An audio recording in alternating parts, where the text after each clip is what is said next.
وام ترنا اور برسائی ہم نے علیہم ان پر مطرہ بارش فنظر تو دیکھو کیفا کس طرح کانا ہوا عاقبۃ المجرمین انجام مجرموں کا وَإِلَى اور طرف مدینہ مدین کے اقاہم بھائی ان کے شعیب علیہ السلام کو قالا اس نے کہا یا قومی عبد اللہ اے میری قوم عبادت کرو اللہ سبحانہ تعالیٰ کی ما لکم نہیں تمہارے لیے من الہ غیرہ کوئی الہ سوائے اس کے قد جاءتکم بینات تحقیق آ چکی تمہارے پاس روشن دلیلیں من ربکم تمہارے رب کی طرف سے فاوفوا الکیل پس پورا کرو ناپ والمیزان اور تول کو ولا اور نہ تبخسوا الناس تم کمی کرو لوگوں کی اشیاءہم چیزوں میں ان کی ولا اور نہ تفسدوا فی الارض تم فساد کرو زمین میں بعد اصلاحیہ بعد اصلاح کے اس کی ذالکم یہ بات خیر لکم بہتر ہے تمہارے لیے ان کنتم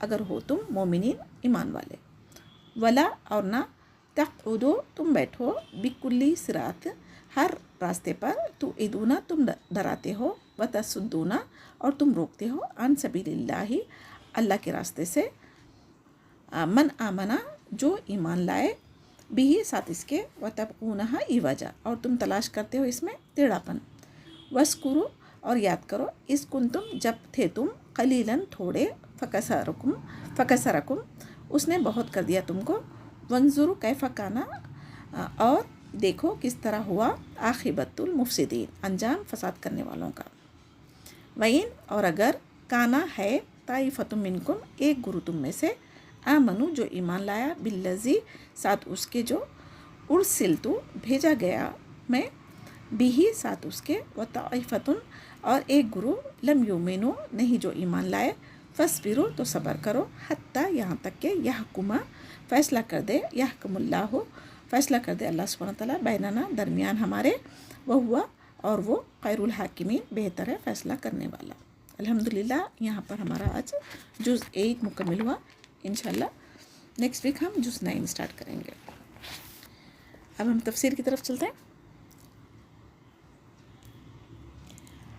جیسے کہ پچھلی قوموں میں ہم آدم علیہ السلام سے لے کے ہر نبی کے بارے میں پڑھتے آ رہے تھے اور ہر ایک کی دعوت دین کیا تھی تبلیغ کیا تھی توحید کی تھی اب یہاں سے ہم دیکھیں گے قوم سمود کے بارے میں تو قوم سمود کو یاد دلایا گیا ہے کہ وہ قوم کس کی تھی یہ ہود علیہ السلام کی نیک لوگوں کی نسلوں میں سے تھے یہ لوگ لیکن جنہیں اللہ کے عذاب سے بچا لیا گیا تھا اور تمہیں جانشین بنایا کے تاکہ تم زمین میں رہ کر اللہ تعالیٰ کی توحید پر قائم رہو اور اس کی نعمتوں پر شکر ادا کرو یعنی وہ اپنی عمریں 300 سے 600 سال کے درمیان ان کی ہوا کرتی تھی تو اتنی بڑی طویل عمر کے لیے ان کو کیا کرنے کا تھا رہنے کے لیے انتظام کرنا تھا تو ان لوگوں نے پتھروں میں تراش کر محلات بنا لیے تھے تو ان کو جو خوبی اللہ تعالیٰ نے دی تھی پتھروں کو تراشنے کی اور اس میں جو فن مہارت ان کو حاصل تھا یہ سب طاقت قوت اللہ تعالیٰ کی دی ہوئی تھی نا تو اللہ تعالیٰ بتا رہے ہیں کہ میں نے جو نعمتیں تم کو دی صلاحیتیں جو دی اس کے بعد اگر تم اللہ تعالیٰ کا شکر ادا کرتے تو اللہ تعالیٰ کی نعمتیں اور زیادہ پاتے تھے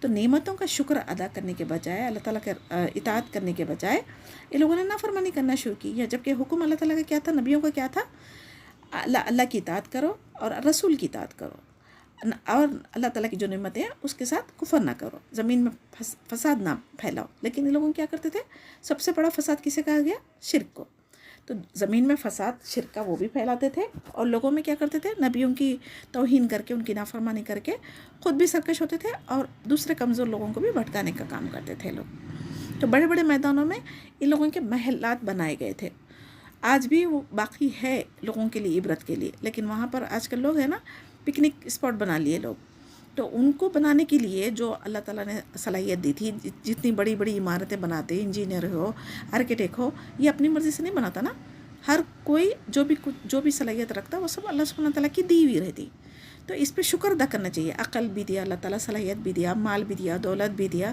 تو اللہ تعالیٰ جو کچھ دیا اس کا ہمیں شکر ادا کرنے سے ایک تو ہماری جو نعمتیں اس میں اللہ تعالیٰ برکتیں بھی دیتا اس میں اضافہ بھی ہوتا اور گناہ سے بھی بچ جاتے لیکن جو کچھ بھی صلاحیتیں ہم میں ہے میں پن آ گیا انسان کے اندر غرور آ گیا میں سب سے بڑا ہوں میں یہ کر سکتا اگر یہ آ گیا تو پھر تکبر ہو جاتا شیطان کی برابری کر لیتے ہم لوگ تو اس سے بچنے کے لیے ہمیں پچھلے قوموں کی جو کیفیت تھی جو لوگوں نے حرکتیں کی تھی وہ بتا کے ہمیں نصیحت کی جا رہی تو قرآن کی ایک ایک آیت میں ہمارے لیے نصیحت ہے. اور ہر نبی کا واقعہ بیان کرنا کیا ہے؟ کسی کے قصے کہانیاں سنانا نہیں ہے، بلکہ ان کی قوم کی جو حرکتیں ہیں اس سے ہمیں سبق حاصل کرنا ہے. ان کی سرکشی کی وجہ سے، ان کے ظلم کی وجہ سے، ان کے فساد کی وجہ سے، اللہ تعالیٰ کی اور رسولوں کی نافرمانی کرنے کی وجہ سے ان کا انجام کیا ہوا وہ ہمیں بتایا جا رہا ہے، تاکہ ہم وہ حرکتیں کرنے سے باز آ جائیں. لیکن آج ہم قرآن کی تعلیم حاصل نہیں کرنے کی وجہ سے، قرآن کو تفسیر سے نہیں پڑھنے کی وجہ سے، انجانے میں ہم وہ جیسے پچھلی قوموں نے کیا تھا نبیوں کے ساتھ، آج ہم بھی ہمارے قرآن کے ساتھ، ہماری شریعت کے ساتھ ویسے ہی کر رہے ہیں ہم لوگ. تو اللہ تعالیٰ ہمیں قرآن کو سمجھنا آسان کرے، اس پر عمل کرنے کی توفیق بھی عطا فرمائے. اب انسان، ایک مثال بتانا چاہوں گی. اگر آپ کو کوئی آپ کے دوست ہو، آپ کے رشتہ دار ہو، یا آپ کی فرینڈ ہو، کوئی بھی بیسٹ فرینڈ ہو، کچھ بھی اگر آپ کو تحفہ دیتے تو ہم اس کو کتنا یعنی بار بار یاد کرتے رہتے. جب بھی دیکھتے اس کو ہم یاد کرتے کہ میری فرینڈ نے فلاں وقت دی تھی، اور اس کو سنبھال کے رکھتے، لوگوں سے ذکر کرتے. تو اللہ سبحانہ تعالیٰ نے ہمیں جب سے ہم پیدا ہوئے، ماں کے پیٹ میں ایک نطفہ تھا، ایک حقیر سا ناپاک خطرہ، اس سے انسان نے اتنے اچھے سے ہمیں خوبصورت بنا کر باڈی پارٹس جگہ پہ رکھ کر، ہاتھ پاؤں کان ناک منہ سب اپنی اپنی جگہ پر رکھ کے، سوچنے سمجھنے کی صلاحیت دے کے، صحت کے عافیت کے ساتھ رکھا. تو ہمیں کتنی نعمتوں کا اس کا شکر ادا کرنا چاہیے. تو اللہ کی کسی کا دیا ہوا، انسان کا دیا ہوا تحفہ تو یاد ہے. تو اللہ تعالیٰ کی جو نعمتیں ہمارے پاس ہے وہ سب سے بہترین تحفے ہے. احسن الخالقین کہا گیا انسانوں کو. یہ سب ہم بھول جا رہے ہیں. اگر یہ ہمیں یاد رہتا نا تو کبھی بھی کوئی انسان اللہ تعالیٰ کی نافرمانی نہیں کرتا تھا. تو یہاں پر ہمیں کیا پتا جا رہا ہے؟ احسان مندی سے شکر نکلتا ہے، جو ہمیں فطرت میں اللہ تعالیٰ نے رکھا ہے. احسان کرنے والوں کو ہم ہمیشہ یاد رکھتے نا. تو سب سے بڑا احسان ہمیں اللہ سبحانہ تعالیٰ کا ماننا چاہیے. اور اللہ سبحانہ تعالیٰ کا شکر اس لیے بھی ماننا ہے کہ آج ہم الحمدللہ مسلمان گھرانوں میں، اور قرآن پڑھنے کی ہمیں توفیق اللہ تعالیٰ نے عطا فرمائی. نعوذ باللہ کئی ایسے لوگ ہیں جو یعنی کافر قوموں میں پیدا ہو رہے ہیں، کافروں کے گھروں میں پیدا ہو رہے ہیں. تو آج ان کی زندگی دنیا کی بھی برباد ہے. اگر ان کی موت سے پہلے اللہ تعالیٰ ان کو ایمان کی دولت سے نہیں نوازا تو ہمیشہ کہ جہنم میں جانے والے ہیں نا. اگر کم سے کم ایمان والے سے گناہ ہو گیا تو کبھی نہ کبھی اللہ تعالیٰ عذاب سزا کے طور پر دینے کے بعد جنت میں ڈالے جانے کی امید کر سکتے. لیکن کافر لوگ جو کفر میں ہیں اس کو تو امید بھی نہیں ہے کہ جہنم سے کبھی نکالا جائے گا اور جنت میں ڈالا جائے گا. تو یہ سب سے بڑی ہمیں اللہ تعالیٰ کی نعمت کیا ہے؟ ایمان کی ہے. اس کے بعد ہمیں قرآن سمجھنے کی توفیق اللہ تعالیٰ نے دی ہے. اور اس موقع سے ہمیں فائدہ اٹھانے کا بھی جو گھر بیٹھے دے رہا ہے، یہ بھی بہت بڑی اللہ تعالیٰ کی نعمت ہے. اللہ تعالیٰ کی نعمتیں دنیا میں کافروں پر بھی ہوتی، مگر آخرت میں جو ہے اللہ تعالیٰ کی رحمت صرف اور صرف مومنوں پہ ہوگی. تو آج ہم اگر اللہ کی اطاعت کریں گے، اللہ کی کتاب کو سمجھ کے پڑھیں گے، فساد سے بچیں گے. یعنی فساد سے مراد اللہ تعالیٰ کے ساتھ شرک کرنا ہے، نظر و نیاز کرنا ہے، درگاہوں پر جانا، دھاگے بننا، منتیں مانا، نجومی کاہنوں کے پاس جانا، یہ ساری چیزیں فساد ہے. تو فساد کا مطلب سب سے بڑا شرک ہے پہلے. اس کے بعد لوگوں کے درمیان فساد پھیلانا، لڑائی جھگڑا کرنا، قتل کرنا، غارت گیری کرنا، ناپ تول میں کمی زیادتی کرنا، ادھر کی باتیں ادھر کرنا، یہ دوسرا فساد ہے. میجر جو ہے فساد کا میننگ شرک ہے. ٹھیک ہے، چلیں اب آیت 75 کو دیکھیں. ان کی قوم کے سردار جو تکبر کیا کرتے تھے اپنے مال دولت اور عہدے کی وجہ سے، اپنے کمزور لوگوں سے جو ایمان لائے تھے ان سے پوچھا کہ کیا تم کو یقین ہے کہ صالح علیہ السلام واقعی اللہ کے رسول ہے؟ تو ہر دور میں سب سے پہلے ایمان لانے والے کون ہوتے؟ غریب لوگ ہوتے. اور اکثر مالدار لوگ اپنے مال کے غرور تکبر میں مغرور ہی رہا کرتے. تو غریبوں کو نہ اہمیت دیتے نہ غریب، کیونکہ ہر نبی بھی غریب ہی ہوا کرتے تھے نا. ان کے پاس جیسا بڑے بڑے سرداروں کے پاس جو مال دولت ہوتی ویسی کوئی نبی کے پاس نہیں تھی سوائے سلیمان علیہ السلام کے. ان کو حکومت بادشاہ سب کچھ دیے گئے تھے نا. تو اسی وجہ سے اللہ تعالیٰ یہاں پر کیا فرما رہے ہیں؟ اللہ تعالیٰ کی اپنی مرضی ہے. اللہ تعالیٰ جس کو چاہے بادشاہ دے، جس کو چاہے نبوت دے، جس کو چاہے رسالت دے. اللہ تعالیٰ جانتا ہے کہ کون کس کا کتنا حقدار ہے. تو یہ مالدار لوگ ہمیشہ اپنے مال کی وجہ سے، اپنے اولاد کی وجہ سے، اپنے عہدے کی وجہ سے غرور میں مبتلا تھے. تو غرور انسان کو کوئی فائدہ نہیں دیتا. شیطان کو بھی غرور کرنے کی وجہ سے وہ جنت سے نکالا گیا تھا. انسان کا بھی غرور جب رہے گا تو وہ بھی اللہ تعالیٰ کی نافرمانی کر کے جہنم میں جائے گا. تو ہمیں غرور سے بچنا چاہیے. تو ہر انسان کی فطرت میں جو عہد الست لیا گیا تھا نا، اس کی وجہ سے توحید موجود ہوتی ہے. فطرت میں بھی توحید ہوتی ہے اور اس کی آواز بھی ہے فطرت میں. لیکن بعض لوگ کیا کرتے ہیں؟ اس کو اگنور کر دیتے. شیطان کے بہکاوے میں آ کے بغیر ڈرے، یعنی آدم علیہ السلام کی جب پشت سے نکالی گئی تھی نسلیں، تب تو سب نے عہد الست لیا تھا، سب سے عہد الست لیا گیا تھا. لیکن انسان کو جب دنیا میں آنے کے بعد شیطان اس کو بھلا دیا، اور شیطان ان کو بھٹکانے کی کوشش میں لگا ہوا ہے. اسی وجہ سے شیطان انسانوں کو ورغلاتا، وسوسے ڈالتا، دلوں میں خیالات آتے، اور جو دین کی باتیں ہیں وہ اکثر ہمیں بھلا دیتا. تو یہاں پر ہمیں کیا ہے، شیطان جو کوشش کرتا ہمیں بلانے کی، اس پر اگر ہم ثابت قدم رہنا چاہ رہے ہیں، مضبوطی سے جمے رہنا چاہ رہے ہیں، تو ہمیں ایمان کو ثابت قدم کے ساتھ اللہ تعالیٰ سے رکھنے کی دعائیں مانگنی چاہیے. یا مقلب القلوب ثبت قلبی علی دینک.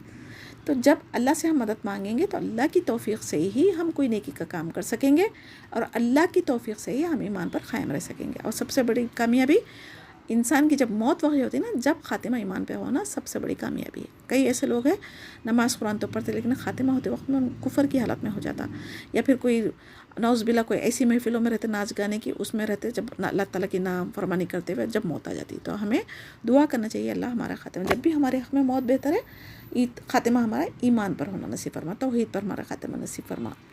آمین یا رب العالمین. تو ایمان پہ جمے رہنا، خاتمہ ایمان پہ ہونا، اور خبر کی پہلی منزل میں نماز کی پابندی کرنے والوں کے لیے آسانیاں جو ہوں گی، تو پھر آگے کے بھی مرحلہ آسان ہوں گے. ہر انسان کی قیامت تو اس کی موت سے شروع ہو جاتی ہے، تو کب کس کی موت آنے والی ہے نہیں پتہ ہے. تو ہم غفلت کی زندگی گزارنے کے بجائے ہم شعور والی زندگی گزاریں.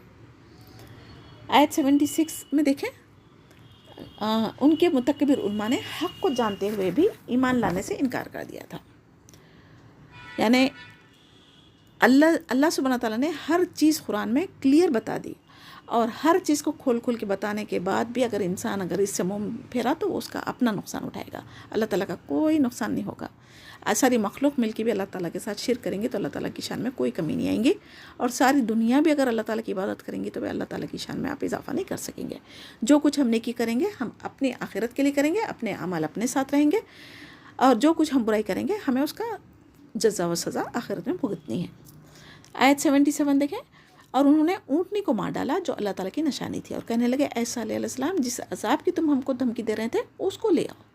تو قوم سمود نے خود طاقتور اونٹنی جو حاملہ ہو وہ ایک مخصوص پہاڑ سے نکالنے کی فرمائش کی تھی. پھر جتنی طاقتور وہ اونٹنی تھی اس کے حساب سے سکھانے کی ضرورت بھی تھی.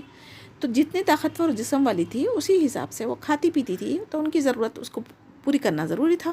تو یہ لوگوں کو وہ اچھا نہیں لگا. جب بھی ہم اللہ تعالیٰ سے دعا کریں خیر مانگنا چاہیے. جو اپنی مرضی سے بنا سوچے سمجھے انہوں نے مطالبہ تو کر دیا تھا، جب اونٹ نہیں نکلی تو اس کو کھانے پینے کی بھی ضرورت پڑی.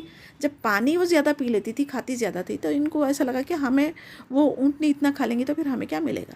تو اسی وجہ سے اس کو مارنے کے لوگوں نے سازش کی تھی. تو جو لوگ اپنے حق میں بنا سوچے سمجھے دعا کر لیتے اور وہ دعا اللہ تعالیٰ نے قبول فرما لی، پھر اس کے ساتھ میں کفر کیے. کفر کرنے کی وجہ سے لوگوں نے وہ اونٹنی کو مارنے کی وجہ سے اللہ سبحانہ تعالیٰ کے عذاب میں مبتلا ہو گئے تھے لوگ. اب ہمارے لیے اس میں سبق کیا ہے؟ جب بھی ہم اللہ سبحانہ تعالیٰ سے دعا کریں اللہ تعالیٰ سے خیر مانگا کریں، کیونکہ جس کا علم ہمیں نہیں ہے اس کو مانگنے سے کل ہم پہ مصیبت، جو چیز ہم آج خیر سمجھ رہے ہیں وہ ہمارے لیے کل مصیبت بن سکتی.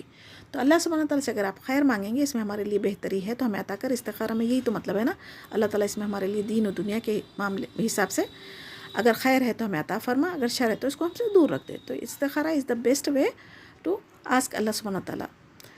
تو اس کے مانگنے سے کہیں زیادہ ہم اللہ تعالیٰ کی یعنی اگر اللہ تعالیٰ کی یعنی عالم الغیب ہونے کی وجہ سے اس کے جو علم ہے اس حساب سے اگر مانگیں گے تو ہم کبھی بھی مصیبت میں پچھتانے میں مبتلا نہیں ہوں گے. وہی ہمارے لیے یعنی وبال بن سکتا ہے. یعنی جو چیز ہم مانگ لیتے کبھی کبھی ہم کیا سمجھتے ہمارے لیے بہتر ہے سمجھ کے ہم مانگ لیتے، وہ چیزیں کبھی ہمارے لیے وبال بن جاتا. جیسے کہ بچوں کے لیے ہم ان کی فرمائش پہ بائک دلا دیتے اور بچے کیا کرتے باہر چلانے کے لیے دوستوں کے ساتھ مسٹرنس وغیرہ کرتے ہوئے اس میں ایکسیڈنٹ ہو جاتا، مر جاتے.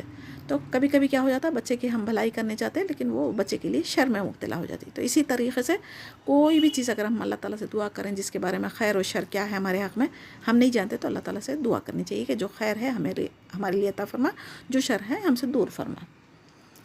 تو جس طرح صلی اللہ علیہ وسلم کی قوم کے لیے اونٹنی کا مانگنا ان کے لیے ابال بن گیا تھا، ابال جان بن گیا تھا، کیونکہ پانی بہت زیادہ وہ پی لیتی تھی. تو ان کے پاس میں ایک دن تھا، اونٹنی کے پاس ایک دن تھا. تو جب ان کو جو مانگا وہ معجزہ تھا، اب اس کی شرطیں تو پوری کرنا ان کے لیے ضروری تھا، لیکن انہوں نے اس کو نہیں پوری کی. ایک دن اونٹنی پانی پی لیتی تھی اور ایک دن صلی اللہ علیہ وسلم کی قوم پانی لینا مقرر کیا گیا تھا. یہ ان کے لیے ایک امتحان تھا، کیونکہ جیسا آپ مطالبہ اللہ تعالیٰ سے کریں گے تو اللہ تعالیٰ بھی ہمارے لیے یعنی تم ان کے لیے آزمائش بنا دیتا. اب وہ آزمائش پہ اگر ثابت قدم نہیں رکھے تو پھر اللہ کا عذاب آنے والا تھا. یہ اونٹنی اتنا دودھ دیتی تھی کہ ساری قوم کے برتن بھر جاتے تھے. تو یہ کھاتی جتنا تھی پیتی جتنا تھی اس حساب سے دودھ بھی دیتی تھی، لیکن جو نعمتیں اس اونٹنی کے ذریعے ان کو ملتی تھی وہ تو بھول جاتے تھے، لیکن جو پانی پی لیتی تھی وہ ان لوگوں کو یاد رہتا تھا. تو شیطان یہاں پر اپنا فتنہ ظاہر کر دیا. اس قوم میں سے ایک عورت کی ایک عورت بہت ہی خوبصورت تھی. اس کے بھی 2 بیٹیاں تھے، جس سے اونٹنی کو قتل، اور اس نے کیا اعلان کی تھی، جس نے اونٹنی کو قتل کرے گا وہ ان میں سے کسی بھی لڑکی سے شادی کر سکتا. تو قوم میں 2 نوجوان تھے، وہ قتل کرنے کے لیے عورت کی خاطر تیار ہو گئے اور رات کو چھپ گئے. اور جب اونٹنی نکلی تو ایک نے تیر ماری، دوسرے نے تلوار سے اس کی ٹانگیں کاٹ دی. تو اونٹنی کا جو بچہ تھا ڈر کر بھاگ گیا اور اس چٹان میں گھس گیا جہاں سے یہ اللہ کے حکم سے نکلی تھی. تو اب اس میں ہمارے لیے کیا سبق ہے؟ بہت بڑا سبق ہے اس میں. جب کوئی گناہ کرتا ہے ہم اس کو دیکھ کر تعریفیں کرنا یا پھر خاموش بیٹھنا اور صحیح سمجھنا، یہ بھی گناہ ہو سکتا اور ہم بھی عذاب میں شامل ہو سکتے. ہم کیا کر رہے ہیں سوچ سمجھ کر کرنا چاہیے. نیکی کی کسی کو اگر ہم ترغیب دلوانے سے اگر ہمیں ثواب مل سکتا تو برائی کو دیکھنے سے، برائی کو نہیں روکنے سے اس پر عذاب بھی ہمیں ہو سکتا.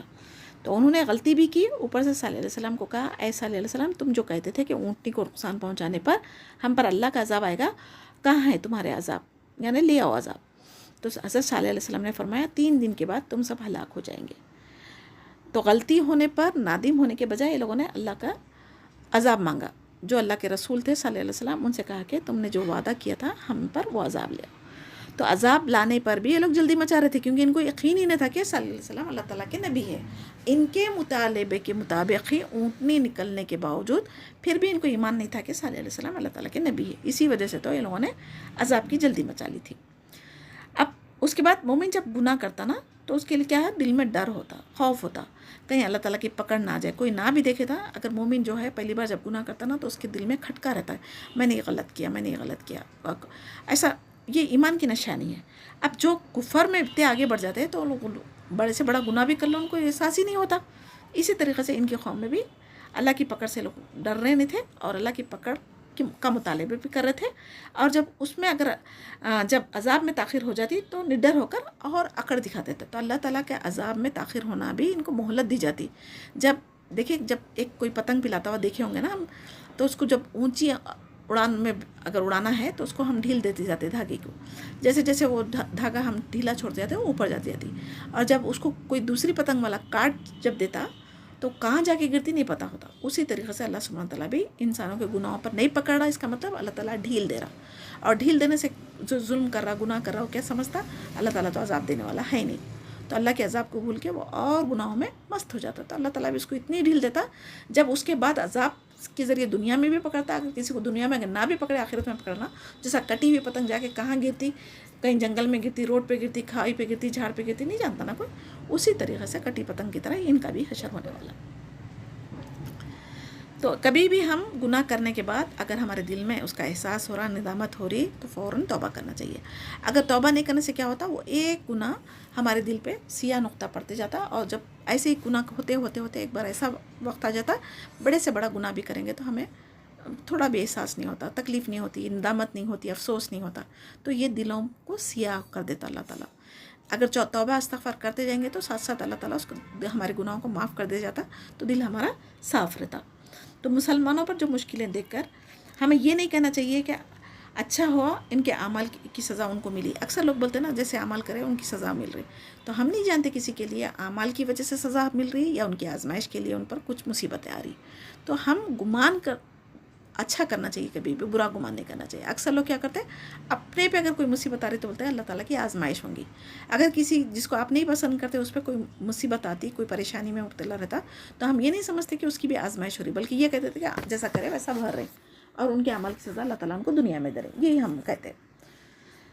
اللہ تعالیٰ ہمیں حق بات سمجھنے کی توفیق عطا فرمائے اور پچھلے نبیوں کی جو امتیں تھیں ان سے ہمیں اپنی زندگی میں اصلاح کرنے کی توفیق عطا فرمائے.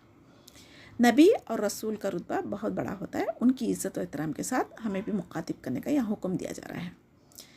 آیت 78 میں دیکھیں 3 دن بعد ان پر بہت سخت زلزلہ آیا ہے، جو اس کا ذکر اس آیت میں رجفہ کے نام سے ذکر کیا گیا. دوسری جگہ صیحۃ کہا گیا، چیخ کا ذکر ہے، جس سے معلوم ہوتا ہے کہ ان پر دونوں قسم کے عذاب آئے تھے، یعنی رجفہ اور صیحۃ. یعنی زلزلہ بھی آیا اور چیخ کا بھی. تو وہ سب کے سب اپنے گھروں کے اندر منہ کے بل اوندھے پڑے ہوئے تھے، اور اتنا شدید زلزلہ اور ہیبت ناک چیخ تھی کہ کوئی نہیں باقی رہا، صرف حضرت صالح علیہ السلام کے ساتھ جو لوگ ایمان لائے تھے وہی باقی رہے تھے. تو اللہ سبحانہ تعالیٰ کا عذاب اور پکڑ بہت سخت ہوتی ہے، اسی لیے ہمیں اس سے ڈرتے رہنا چاہیے، بے خوف ہو کر زندگی گزارنے سے بچنا چاہیے. اور یہ جب 9 ہجری میں تبوک کی طرف تشریف لے جا رہے تھے تو رسول کریم صلی اللہ علیہ وسلم تو ان کے گھروں اور مقامات کے پاس سے گزر رہے تھے. تو جب نبی کریم صلی اللہ علیہ وسلم ایسے مقامات سے، قوم سمود کی عاد کی جو قوم کے جو گھر رہے تھے وہ مشہور ہے اس عرب ممالک میں، حجاز و شام کے درمیان یہ وادی موجود ہے. تو وہاں سے جب بھی تجارت کے لیے گزر ہوتا تھا تو نبی کریم صلی اللہ علیہ وسلم کہتے تھے کہ فوراً اللہ تعالیٰ سے استغفار کرتے ہوئے، توبہ کرتے ہوئے فوراً وہاں سے گزر جاؤ. لیکن آج کہا جاتا ہے کہ وہاں پر عرب والوں نے پکنک اسپاٹس بنا لی ہے. تو جو عبرت کے لیے اللہ تعالیٰ نے جگہیں چھوڑی ہے وہ آج ہمارے لیے پکنک بن گئی. اللہ تعالیٰ ہم امت مسلمہ کی اصلاح فرمائے اور ایسی چیزوں سے ہمیں محفوظ رکھے. اور آیت 79 میں دیکھیں، حضرت صالح علیہ السلام اس وقت فرمانے لگے، حسرت اور افسوس کی وجہ سے انہوں نے کیا کہا، جب پہلے جتنی کوشش کرنی تھی انہوں نے کی اپنی امت کے لیے، اب اس کے باوجود بھی اگر ان کی قوم نہیں مان رہی تھی تو انہوں نے کہا، اے میری قوم، میں نے تو تم کو اپنے پروردگار کا حکم پہنچا دیا اور نصیحت کی، مگر تم لوگ میری نصیحت کو نہیں مانا. مثلا جنگ بدر ختم ہونے کے بعد آپ صلی اللہ علیہ وسلم نے بھی مشرکوں کی لاشوں سے خطاب فرما رہے تھے اور فرما رہے تھے کہ یہ عرب والوں کو ان کے قریب رہنے والوں کے قصہ سنا کر نصیحت فرماتے تھے.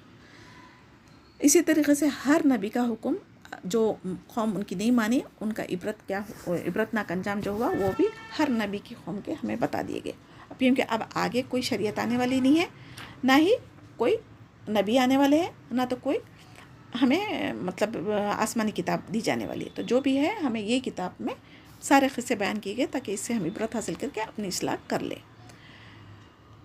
آیت 79 جب اللہ تعالیٰ نے قوم سمود کو حضرت صالح علیہ السلام کی مخالفت کرتے ہوئے، اللہ تعالیٰ کی نافرمانی، قبول حق سے انکار اور ہدایت کو چھوڑ کر اندھے پن کو اختیار کرنے کی وجہ سے ہلاک کر دیا تھا، تو حضرت صالح علیہ السلام نے انہیں ملامت اور سرزنش کرتے ہوئے کہا تھا کہ اس وقت ان کی اس بات کو سن بھی رہے تھے، یعنی جو مر چکے تھے نا عذاب کی وجہ سے، جو اندھے منہ پڑ گئے تھے اللہ کے عذاب سے، چیخ اور زلزلے کی وجہ سے، تو ان کو صالح علیہ السلام فرما رہے تھے. تو اس بات سے ہمیں کیسا پتہ چلتا کہ مردے سن سکتے نہیں سن سکتے؟ وہ ہمیشہ نہیں سن سکتے، لیکن اللہ تعالیٰ جس کو سنانا چاہتا وہ سن سکتے. اور صحیح حدیثوں میں بھی ہے کہ جب رسول کریم صلی اللہ علیہ وسلم اہل بدر پر فتح و نصرت حاصل ہو گئی تھی تو آپ نے وہاں 3 دن قیام فرمایا تھا.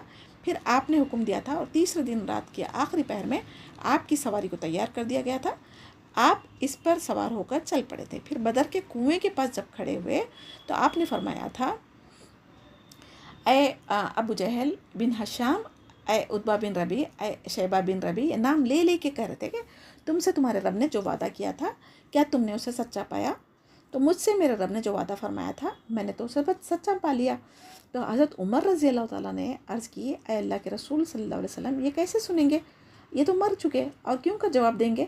تو جب یہ مردہ لاشیں ہو چکے ہیں تو آپ صلی اللہ علیہ وسلم نے کیا فرمایا تھا، اس ذات گرامی کی قسم جس کے ہاتھ میں میری جان ہے، یعنی اللہ کی قسم کا کہا تھا کہ جس کے ہاتھ میں میری جان ہے، میں اس وقت ان سے جو بات کر رہا ہوں تم اس کی نسبت زیادہ نہیں سن رہے ہیں، لیکن وہ جواب نہیں دے سکتے.